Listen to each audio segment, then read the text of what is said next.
down to our last couple sermons in this series on Jesus. It's really kind of been a few different series this year. We've looked at Jesus.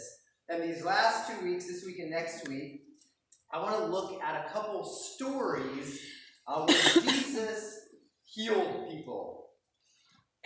And here's the thing about Jesus. Jesus was powerful. He was miraculous. He cared about people, right? And as he healed these people, I want to look not really so much even at Jesus in this story, but I kind of want to look at the people that he healed. And the reason I do is because today we're going to look at a guy named Bartimaeus. And Bartimaeus was blind. And what I want to look at Bartimaeus today is I really want to look at from his perspective, the challenges that he faced getting to Jesus. Because here's the thing. In this world, we all have different challenges, different things that try to keep us from Jesus. Whether it's as our Savior, whether it's we're trying to pursue Jesus as our Savior, or whether it's we're trying to be obedient to Christ in our lives, there are things that hold us back. And a lot of those times, those things that hold us back actually even come from within. We hold ourselves back, not even on purpose, not even because we're mentally purposefully trying to stop ourselves, but sometimes our natural mental processes hold us back. And I'll explain as we go through this story what I mean by that. The story is in the book of Mark chapter 10. Mark chapter 10 is where we find old blind Bartimaeus.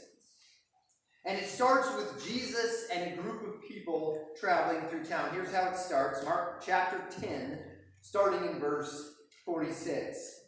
Then they came to Jericho. This is Jesus and his followers. They came to Jericho as Jesus and his disciples, together with a large crowd, were leaving the city. A blind man, Bartimaeus, which means son of Timaeus, was sitting by the roadside begging. When he heard it was Jesus of Nazareth, he began to shout, "Jesus, Son of David, have mercy on me." And so here's blind Bartimaeus. Here's this guy. He comes out every day. He sits by the road, right? And as we know back in those days, they didn't have any type of healthcare system. They didn't have any plans set up to help people with disabilities. And so the way that they would make money if you had a disability was you would usually have a friend. If you couldn't walk, you'd have a friend carry you. If you could walk, if you were blind, you'd probably have a friend or a family member just lead you to where you were going, lead you to your spot, and you would sit there all day and you would ask for money. You'd ask for charity. And you would sit there. Now that was his livelihood. That was his life, really. And so here's blind Bartimaeus. He's sitting by the side of the road. And as he's sitting by the side of the road, he starts hearing noises. What's going on? And he starts hearing, there's a lot of feet. There's a lot of people. I hear voices. I hear a crowd. I hear some excitement. There must be something good. What's happening? And so he starts asking around, what's happening? What's going on? Why am I hearing all this noise? He finds out that Jesus is coming. And we can tell, based on his response, that he knew who Jesus was. That he understood, this is Jesus. This is the guy. He's been traveling around. He's been healing people. He's been doing good things for people. And so as the crowd gets closer, he's blind. He can't see exactly what's going on. He knows Jesus is there somewhere. He's shouting into a crowd, "Jesus, have mercy on me." He's shouting out. He's calling. And let me tell you something. I've talked about this before, but in those days, when you had a disability, most of the time in Jewish culture, you were looked at as someone who had done some terrible sin to bring that upon you. Or maybe if you had it since you were born, your parents had done some horrible sin to bring that disability on you. And so here is a man who's sitting there, and it would have been very easy for him to go, I don't really want to draw attention to myself. Even if you have a disability that you don't see as something that you yourself caused, it's sometimes embarrassing. You don't want the attention, right? But most of the time when people are struggling with something, they don't want the attention. In fact, I think most of us have gone through that at one point or another. You don't want people to be looking at you. You don't want people to be paying attention. You kind of want to blend into the background. You just want to disappear. One time, this is not a disability. It's kind of a funny story about when I was dumb, basically. When I was a young teenager. Young teenagers always make wise choices, don't they? I was a young teenager, and I was at home, and I loved to read as a kid. I would read books. I would go through books like crazy. And I was in my room one time, and I'm reading a book, and as I'm reading a book, I think it was some sort of a cup or a bottle or something. I didn't even know exactly what it was, but I had it, and I was reading my book, and I wasn't paying attention, and as I was reading my book, I started sucking on the cup. Well, here's what happens. If you've never done this before, if you suck on a cup, you suck out all the air, and it creates this vacuum around your mouth. And if you hold it there for a little bit, you end up getting this little light bruising all around your mouth. It's kind of embarrassing. And as a young teenager, which I don't know if you guys know this, but young teenagers sometimes, every once in a while, care about how others perceive them. Yeah. And so I was humiliated, right? And I had to go tell my mother in the other room and show her, oh, Mom, look what I did. And the good thing was, it was a Wednesday night, and we had Wednesday night church that night. So I was really looking forward to going to church. Not at all. And it was one of the times in my life, it was very rare, but my mother gave me some little, it wasn't rare that she gave me kindness, but it was rare that I missed church. But for this one night, she said, I understand what you're going through. I'll be kind to you. You can stay home. I won't tell anybody at church about it. She didn't. She didn't tell anybody at church about it. And she covered for me. And it was something that was dumb. It was something that was minor. It was something that wasn't a big deal. In fact, I'm sure tons of other people have done it. And yet, it was mortifying to me. And it was embarrassing because I looked strange and I was different. And I didn't want anybody else to look at me and see that. And it was kind of embarrassing because I did it to myself, right? And that's just a minor thing. But then here, you've got this big disability. Here's a guy who's blind. He's carrying this huge disability in life, which makes you feel out of place, uncomfortable, not like you fit in, different from everybody else. And then on top of that, he's got this stigma of the fact that he or his family did this to him. And for him to be yelling out to Jesus, Jesus, have mercy on me, meant that he had to get rid of all of this. And it's almost this feeling of no value. This feeling of being unworthy of Jesus' time. I'm just a plain guy. I've got this disability. I could have even been a sin that brought it on me. Surely I'm not worth Jesus. He's got this huge crowd of people that he's focused on. Why should I be the one that he stops and shows interest in? And sometimes I think that we get the same way. Why would Jesus care about me? I'm not worth anything. I'm nothing special. I'm messed up.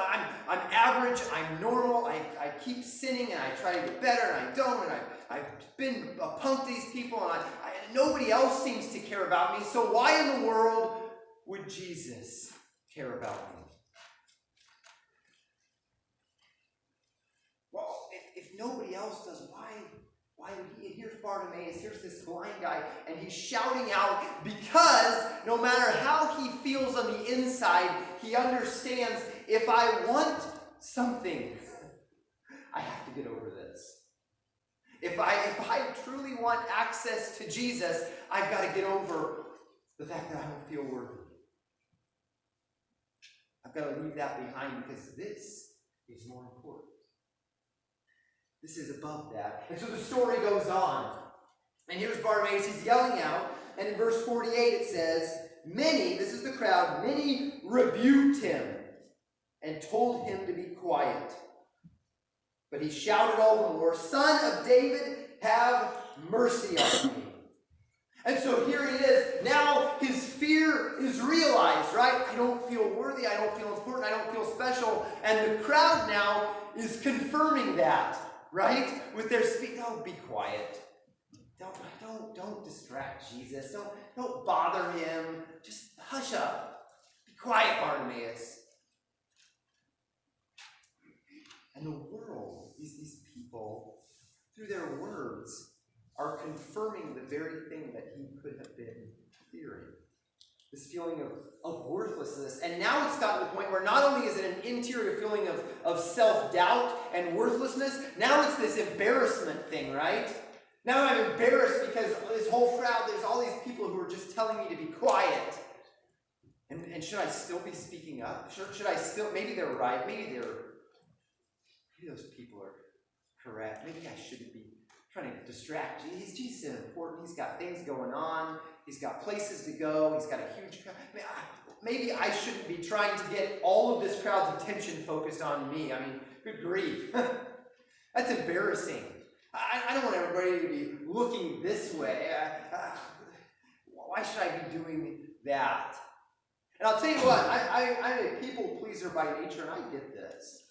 Right? I get this. There are times in life where I'll stand up for something if I really think it's important. Usually that doesn't involve myself. I don't like to stand up for myself. I don't. I imagine there's a lot of people like that in the room where it's like if somebody tells you, oh, you just be quiet, don't talk right now. Okay, you're probably right. I'll just let it go. Because you don't want to be embarrassing. You don't want to push yourself in the situation that you're not welcome. You don't want to cause a stir for anybody. You don't want to be difficult. You don't want to you're already feeling embarrassed and uncomfortable. Now you're going to make everybody else feel embarrassed and uncomfortable. Why even go there? And yet Bartimaeus does. He keeps shouting because he understands that if I want to get help from Jesus, I got to get over everything else. I have to leave all this junk and this burden, and including this crowd and the people who are rebuking me. I've got to get that out of the way. Because Jesus is too important. He's worth it. And so Bartimaeus keeps yelling, and now we see Jesus. Verse 49. Jesus stopped and said, call him. So they called to the blind man. Cheer up, on your feet, he's calling you. Which, by the way, don't you love that flip-flop? Be quiet, don't bother Jesus. Oh, he's calling you, hey! I was thinking this, it made me think of Rudolph the Red-Nosed Reindeer, right? Where here's Rudolph, all the other reindeer, they're laughing and calling him names, and then all of a sudden Santa's like, hey, why don't you guide my sleigh? Yeah, you're the best, Rudolph! We love you! You're going to be famous. It's the same thing. Oh, be quiet. Oh, no, Jesus is calling you. Yeah, you're important. Come on up.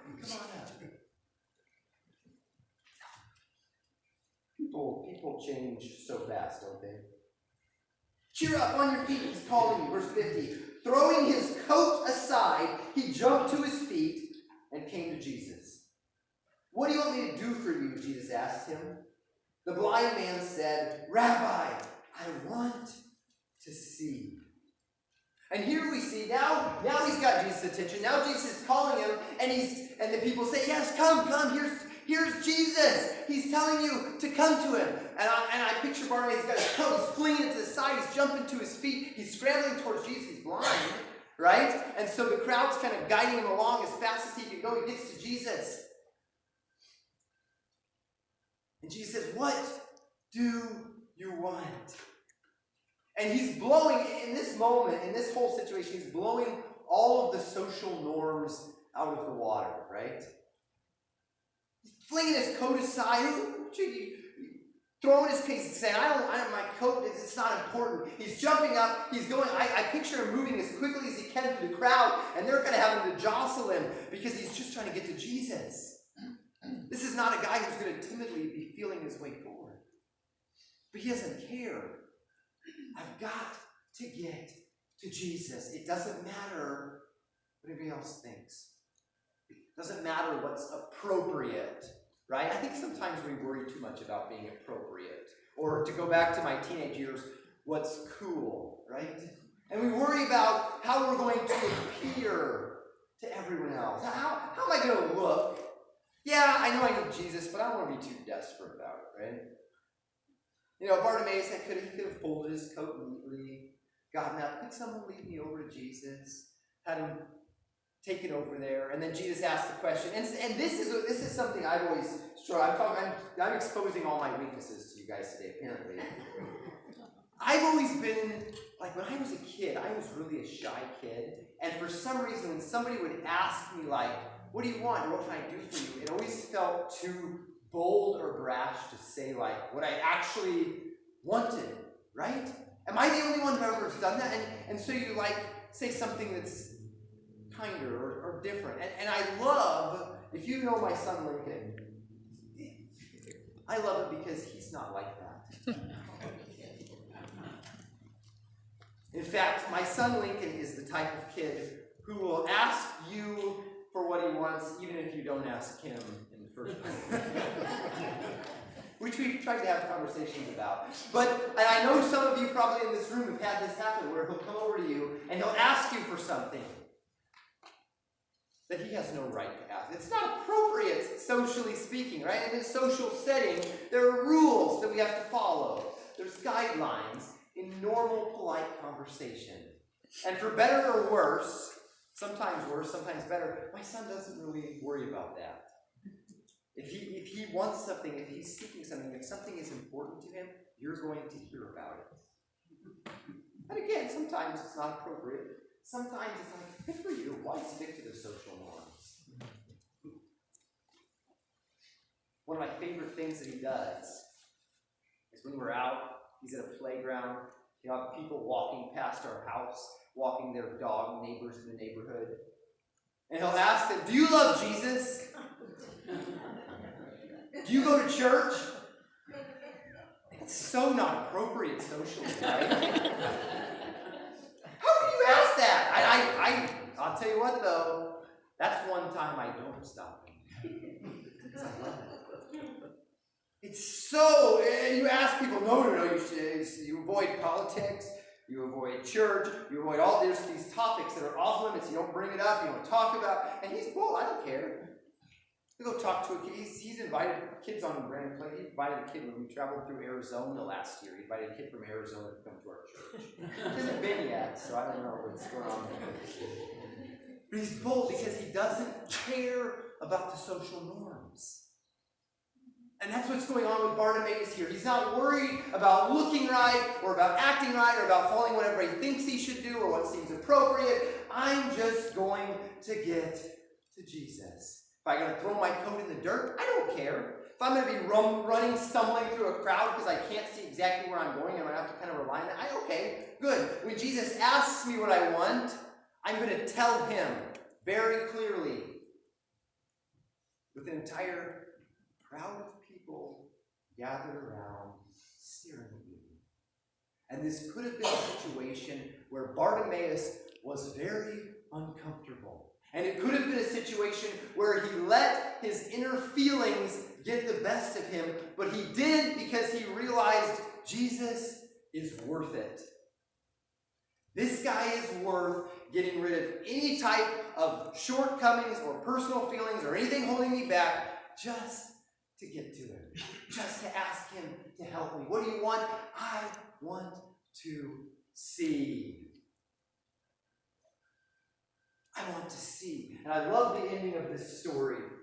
This very last verse here. Go, said Jesus, your faith has healed you. Immediately he received his sight and followed Jesus along the road. He didn't just get healed, he got healed and then he followed. Because he realized this is where it's at. Jesus is the person that I need to be behind. And there are so many things in this life, there are so many internal things that can keep us from getting to Jesus. There's so many things that we can tell ourselves. When it comes to having a relationship with Jesus, we could come up with all sorts of reasons. I'm not good enough. I'm not worth it. I know Jesus died on the cross, but did he really die on the cross for me? I know that he forgave me, but good grief, I keep messing up. And is there a point to when he's going to stop forgiving me? And even if we know the answers mentally, sometimes it's a lot harder to know them in our heart. You can know the facts, and yet it's so hard to actually truly accept them. We can feel unworthy of Jesus. Which, by the way, we are. That doesn't matter to him. And we can feel embarrassed. Following Jesus can be embarrassing. Sometimes you have to say no to things that you don't want to say no to, that maybe other people might look at and go, why did you do that? Why would you make that choice? Why would you go there? Why would you use your time on that? Why would you stop doing that?